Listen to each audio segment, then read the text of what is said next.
Hi, this is Kerry Artek with Wicked Stocks bringing you the daily Tesla report for Thursday, February 3rd, 2023.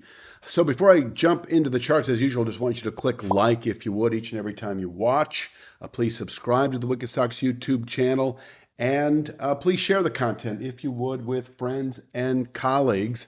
And also check out wickedstocks.com. We offer a lot of analytical videos every day, in the Q and the SPY, a couple of stock picks a week that you never see actually on YouTube. So let's jump to the charts. I like to start big picture, work my way into the day. Just a reminder that we're in the midst of a 2 to 3 month buy signal following a test of this channel support back in early January, presently in the low 80s, low 90s on the way up. There was the possibility of topping out in the 150s. Where we could fall back into this channel structure in the low 80s, low 90s. That didn't happen. Positive earnings came out about a month and a week or so ago and launched us into a secondary buy signal that has anticipated 249.85 as a 2 to 3 month target. So holding above the 150.174 to 159.85 area, still maintaining a 249.85 channel top target.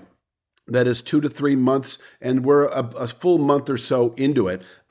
So let's jump to the 2 to 3 week time frame. This sort of combination channel bottom and rising 1/3 speed line that today is at 192.72 to 193.39 did contain Wednesday's lows, and it can contain selling through next week. And perhaps because of that buy signal I just mentioned, that 2 to 3 month buy signal, because we're still anticipating the upper 240s, low 250s as an overall Met objective, you could say that the momentum following that January low remains intact above the low 190s. This, as I've been saying, is your area to buy into in anticipation of 221.25, say by the end of next week, and perhaps over the next few weeks, this 251.06 level, which is a long-term descending channel top. I don't think that number has been updated. It's actually 249.85 on the daily chart. In any event, so working up from here today, and we're now talking about the day itself,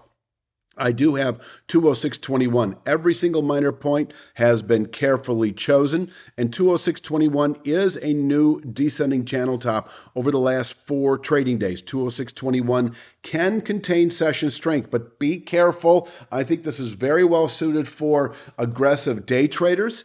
If you got long yesterday in the low 190s, which was the proper course, you could, if you're a very short-term swing trader, consider taking profits at 206.21. But personally, I would hold out for 221.25 by the end of next week, as I was saying. And in fact, if we close today above 206.21, that does pivot the market aggressively upward. Tomorrow, we might actually test 221.25 if we settle today above 206.21. I don't give it more than 2 or 3 days before reaching 221.25. That is that long-term 3/8 Fibonacci level that goes back, to A, which is the November 21 all-time high against B, the January low. We came very close to testing this area about a week ago and have since, fallen and bottomed out.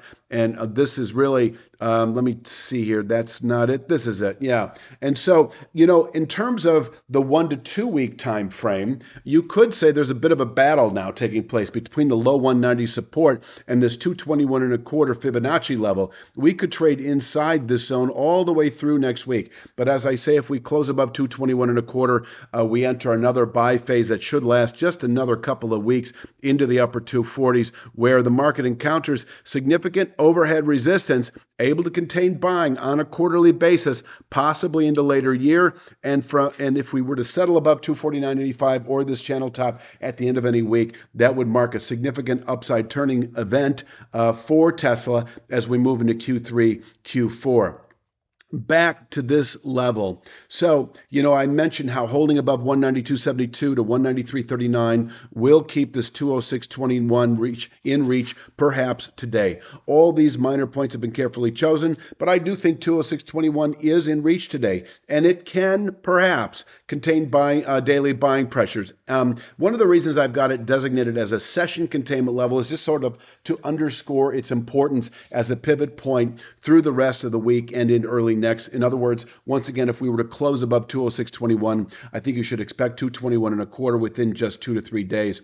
Holding below 206.21 will allow continued testing of that 192.72 to 193.39 area, which may actually be retested today. And once again, can contain selling into March trade, and above which that upper 240s, low 250s is in reach by the end of March, possibly very much sooner. That is to say, if we were to close above 221.25 between now and the end of next week, it may be just another full week of activity before reaching that overall objective. Now, for the downside, if we break or open today below 192.72, we might test 180.68. Bottom line, if we close below 192.72, and if your trading time horizon is anywhere from 3 to 5 days to 2 to 3 weeks, no good reason to be long this market. In fact, being short would be the play. Now, of course, yesterday's dip into the low 190s was the get long opportunity, not only for day traders, but also 3 to 5 day swing traders and 3 to 5 week short-term position traders or short-term investors into the upper 240s. But if we do close today below 192.72, I see a good high not only through next week, but for the next couple of weeks as we continue south into the upper 140s. This 147.66 speed line remains the objective then, and is rising through time. And once again, it will be converging over the next week or so with this significant zone of long-term support. And that is the area that we settled above that I mentioned earlier in this video about 4 or 5 weeks ago, then launching a 2 to 3 month buy signal. This is the better chart to show that in,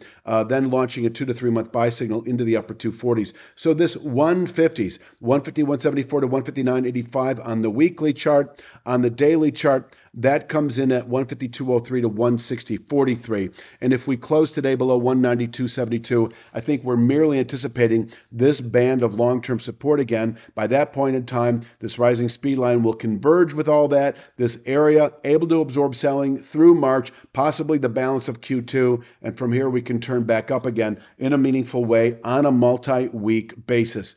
And I think that pretty much summarizes it for trying to think if there's anything else to say. I'll leave you with this image. Please click like if you would and subscribe. Check out wickedstocks.com. We will certainly be back tomorrow with Friday's Tesla report. You have a great evening.